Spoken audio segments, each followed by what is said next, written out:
Hello everyone and welcome to Sinful Gaming. I hope you're all doing well, I hope you're all staying safe, and most of all, I hope you're all fighting that war against the grey, or at least reading that backlog of books from Black Library that you've got sitting on your shelf. Today, we're going to do a Black Library review, and today we're going to be looking at Plague Garden by Josh Reynolds, but just a little bit aside before that, we mentioned on the channel that we're going to be doing these, and so this is the first one, obviously, that we're going to be doing. There's also a video on the channel talking about 4 different books, how you can start to get your way into the Black Library fiction for Warhammer Age of Sigmar, and we'll do full reviews on all those books as well. However, I recommend that video, which I'll link down in the description of this video, as a great way to start if you're just getting into Black Library fiction for Warhammer Age of Sigmar. All those books are fantastic starting points, and you'll find a lot of books do come out of them, or at least have tie-ins to those particular stories, whether it be characters, places, etc. So let's get talking though about the book we've got here, and this is Plague Garden by Josh Reynolds. So what this book is about is it's about the Hallowed Knight Stormcast Chamber, which are a Stormcast Chamber who is very, I guess, Templar and faithful and zealotish. Is that even a word? But they're a very warrior monk style Stormcast. They're very faithful, very devout Stormcast. And that is for better or worse, however you view that, and however particular characters within this chamber of Stormcast, or Stormhost I should say, of Stormcast are. This story though follows a character known as Garda Steelsoul. The name completely eluded me. I've got notes in front of me and I still forgot the name.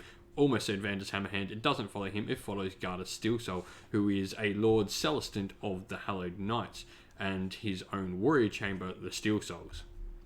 It also has some other great characters in the book, such as Lord Castellan Grimm, Cadot Kell, the last Prince of Ekran, some fantastic villains, which we won't go too much into because there's some really great stuff in there. Though, if you're a fan of a particular Blight King character, you might find this book interesting. Though it doesn't focus on him, it does have a lot of stuff about him in here. But probably the most interesting character is without a doubt Taunus the Redeemed, and we'll get more into him lately. But effectively, the whole plot of the story is the Stormcast go to a fight and something bad happens where one of their members is trapped and taken inside and captured in the realm of Nurgle. And so Gardas must lead his warrior chamber into the Chaos God's own realm to save his very dear friend. And that is the general plot of the story. So let's, I guess, have a little bit of discussion on why things I liked about the story and things I didn't like, or things I'd like to see improved upon or given more room. So definitely favorite character in this book. I'm really attracted to Taunus the Redeemed. Now, for those who don't know, Taunus Redeemed popped up as another name as Torglug the Despised. Yes, that might sound like a Chaos name, and that's because it is. You learn this early on, and it doesn't in any way spoil the book, but Taunus the Redeemed was a former Chaos Lord under the benevolence of Nurgle. And he was actually the same character that was hunting down Alariel in the Realmgate Wars. So very cool that he was able to be redeemed. He was redeemed by the Celestant Prime's light and has now come to fight for the Stormcast. He's just got a lot of depth to this character. Like, it's a really interesting thing of like a bad guy trying to become a good guy again. He's trying to redeem himself. And he's sort of, or not necessarily a pariah, but he's not far off it to many of his other Stormcast. And while some look at him as like this beacon of hope, others look at him with like a little bit of disdain and untrust, whether justly or unjustly given. But he's definitely my personal favourite character in the whole book. There's a lot of different characters and a lot of different ones that give you very different feelings throughout the whole book. I mean, Taunus, you're really drawn into his story and you're really hoping he can prove everyone wrong throughout the whole book. While other ones like Gardas, you're really amazed at how selfless and how devout he is, not just to his own god Sigmar, but to just good in general. Like, he is a very good character, and not in the, I guess you can get these characters where people go, oh, they're good characters and they never do anything bad. Gardas will do horrible things, but he's always trying not to. He is a good character and always try to do good things and try to do things the best way, but he knows evil when he sees it and will not be afraid to put down evil.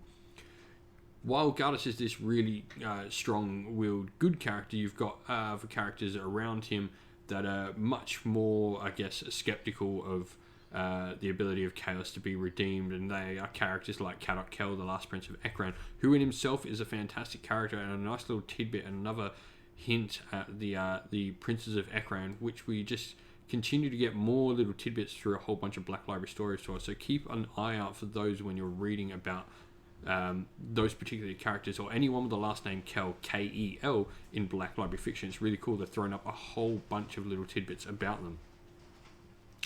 Did the story keep me guessing?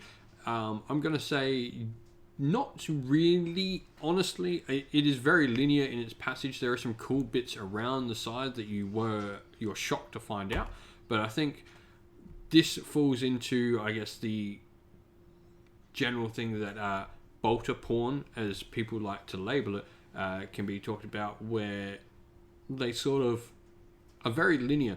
But the important thing of how, I guess, this sort of story, where it's very war-driven, very fight-driven, needs to be, is the stuff in between the fight scenes needs to be really in-depth. And I think Plague Garden does this really well, showing you bits inside the mortal realm of Nurgle, or I guess, is it a mortal realm or a not mortal realm, the Chaos God's realm of Nurgle. Nurgle's Chaos God realm. We got there eventually. But it shows you bits inside that and shows you the workings of like Nurgle warriors and a hierarchy between them all as well. And also this sort of kinship between the Stormcast, which is really great. It's definitely those bits that keep this story interesting. I mean, fight scenes are always great for Stormcast. It's always great to read about, you know, this amazing warrior coming and smiting down his enemies or having this amazing duel. But you want to also get those bits in between to learn more about why he's fighting, why he is doing what he is doing, why is he so faithful. And I think this book does a really good job of that. My favourite part of the book probably comes somewhere near the middle, and I don't want to spoil too much, but really get a good look at like how life is inside the realm of Nurgle with this book. It's definitely my personal favourite bit, and I don't want to say too much more than that, but you get some really great insight into how actual people live inside the mortal realm of Nurgle. What scenes made me feel strongly? I guess anything with like Taunus and Kadok Kel are really great scenes, because Kadok Kel is a character who doesn't is very chaos is bad, we must purge it sort of character. And Taunus is obviously the redeemed, trying to prove that no, chaos can be redeemed. And there's great points throughout the book where these two have some great interactions. While nothing huge, I don't remember anything massive between the two. It's really just nice little back and forth between the two of them that really gives some great sense to these two different ideologies that are working on the same path and potentially maybe swaying Kadok Kel. Emotions that you feel, I mean, you definitely feel empathy towards some of the Nurgle characters in it. Like there's a sadness about their story, and like they're not, without spoiling too much, it's like, are chaos, like you got to remember that the mortal realms were abandoned by Sigma, so are all chaos evil, or have they just been put into this life and they're making the best life of what they have at offer? Because Sigma did abandon the realms, these people were left to the forces of chaos, and so have they just done something that they're not necessarily proud of doing, but they had to do to survive, and they're now just living the life as best they can under the stewardship of a god that's not necessarily the nicest person. I mean, well, and who's to say that the chaos gods aren't nice people? It really does give you a show of that side of Nurgle and make you think, are the chaos actually the bad guys? Or is this like, and it's not necessarily saying the Stormcast are the bad guys as well, but they're just two different sides and two different ideologies and two different feelings. And I think the book does a really good job at that. Overall, like I was saying before though, I think the stuff in between the fight scenes is what really keeps this book driving, and it does keep you turning the pages. The fight scenes are nice, not necessarily overly long, they're quick, They're really well thought out, and they don't take away too much from the overall story. And some of them are quite interesting as well, and you learn a bit more about different Stormcast within them. But it does keep you turning the pages in the book, and I think that's a really good thing for it. Things I disliked about the book, I mean, that's like, I think I mentioned it before. It is the overall problem with this style of book, where it is very war-driven by these very war-focused heroes and villains, that is very combat-focused. And that is probably the only downside I really think of Plague Garden, and it's not even a big downside. I think that's just the nature of the characters we're writing about when you have this story. There weren't many characters I failed to really connect with. There's a few little side characters, but you were never really meant to invest too much in them. I think any of the main characters like Grim, Gardus, Taunus, and even some of the Nurgle characters you really end up feeling for by the end of the book, which is great. Last thing though, like who I would suggest this to, like definitely if you're a Stormcast player you would love this, and Nurgle players I think you would really enjoy this book as well.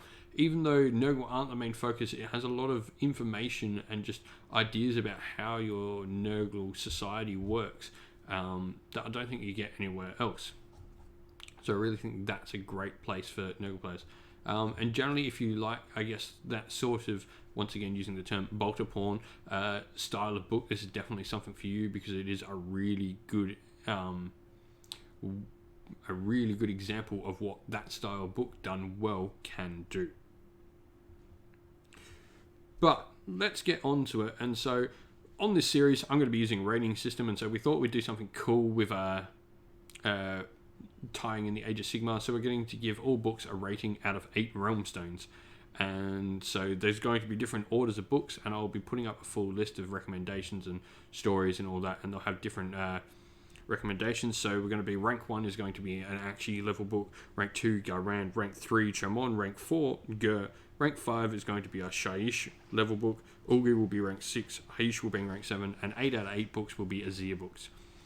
For me though, I think for this particular book, for Plague Garden by Josh Reynolds, I'm going to give 7 out of 8 realm stones. This is honestly one of my favourite books. It's going to be a Haiish level book for me.